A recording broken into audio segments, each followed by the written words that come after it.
Public hearings of the Royal Commission into the summer's bushfires started today, and in what is depressingly predictable and worrying, they started with climate change.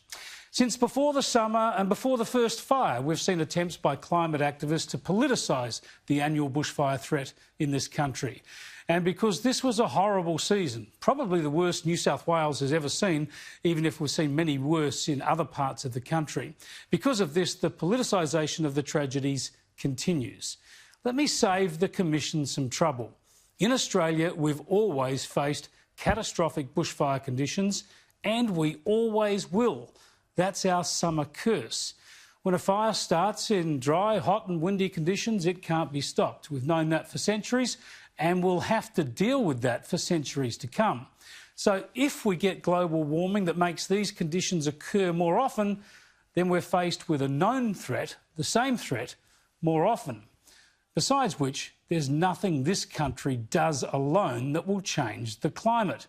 To the extent that climate is changed by humans, we'll be stuck with what we're given by the rest of the world.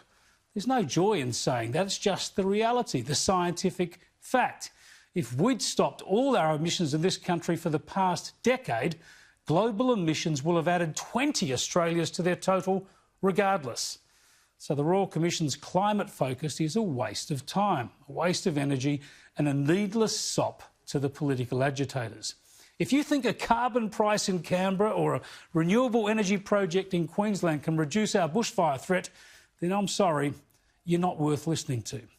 What we need from this Commission is a focus on what we can control, on the lessons we've always known, keeping fuel loads down in critical areas, ensuring homeowners make their properties safe, making sure planners impose safe separation between